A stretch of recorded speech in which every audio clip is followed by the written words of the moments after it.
So in the third chapter of Exodus, Moses was tending to the flock of his father-in-law Jethro, and the Lord goes to him and calls from a burning bush, Moses, Moses. Moses goes, talks to him.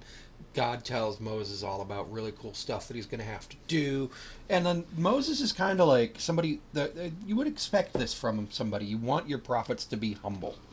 Um, so Moses is like, but I am but a humble shepherd, blah, blah, blah, blah, blah, blah, blah, blah. Moses is basically saying, like, I'm not going to be able to do this, which I think that's very important for a prophet. I think that's very important for somebody who's going to be a religious leader, is you have to be humble. Because if you just go in and say, yeah, God sent me, you sound insane. But if you go in and you're like, yep, okay, so there's some stuff that I think we should do. I prayed and meditated on this, and it's going to let me think, and I think this is some stuff we should do. And then God sends a sign, like what happens in the book of Exodus in the future chapters. Then you're going to look better, and you're going to look humble. And you're going to look like somebody who the people can look to for leadership. The elders of Israel will listen to you. Then you and the elders will go to the king of Egypt and say to him, the Lord, the God of the Hebrews, has met with us. Let us take a 3-day journey in the wilderness to offer sacrifices to the Lord our God. But I know that the king of Egypt will not let you go unless a mighty hand compels him. So I will stretch out my hand and strike the Egyptians with all the wonders that I will perform among them. After that, he will let you go. So that's pretty cool, where God's basically like, yeah, I know what's going to happen. I'm going to have to intervene in this, which is not cool, but I also don't think slavery's cool. So this is one of those times where I think God intervening is a good thing. It allows the Hebrews to get out of the bondage in Egypt.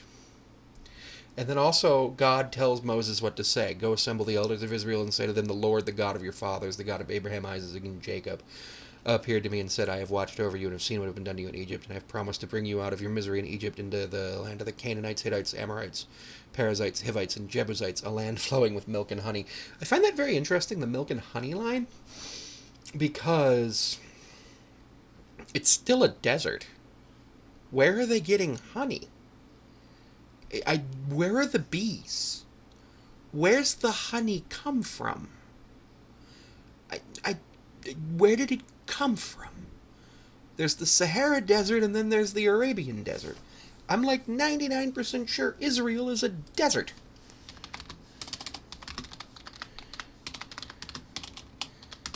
Is Israel a desert? I'm searching that. I'm like there's a ton of most of the world exploring Israel's approximately 60% of Israel is the Negev Desert. Okay, and snow-capped mountains in the lower north. Okay, so I could see there might be some in the northern part of Israel because it's 8,000 square miles.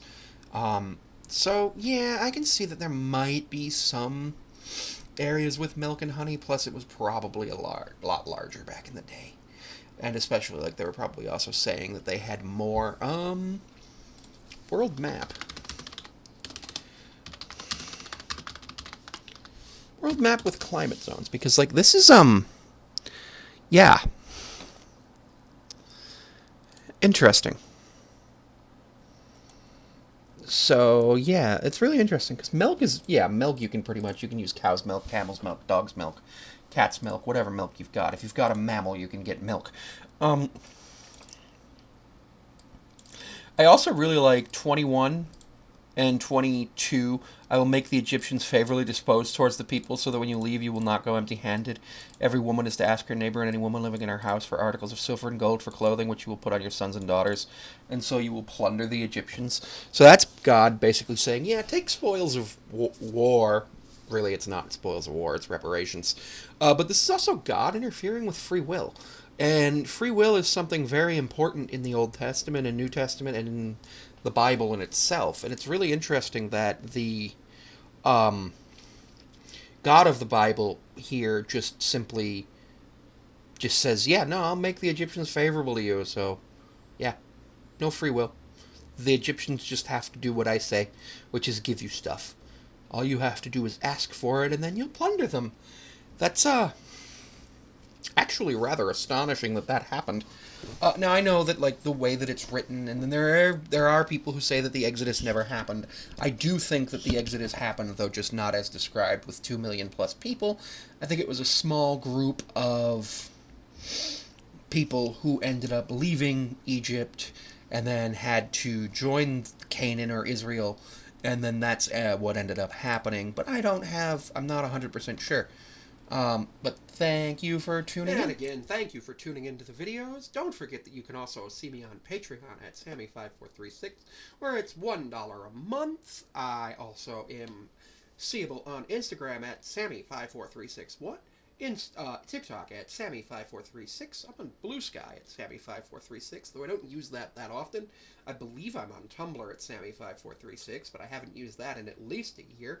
And you can find me at my business email, thetrapezoidtalks5436 at gmail.com. Any information you need to send to those business emails will be looked at. I generally look at my business email on Wednesdays and Sundays, so just do be advised that I do not always have the ability to respond immediately, but if you do send an email to my business email, and as long as it's not offensive, I will respond if it's something I'm interested in with something positive, and if it's something I'm not interested in, I will thank you for your email and go ahead and say that there may be a future opportunity for us to collaborate if that's something you're interested in.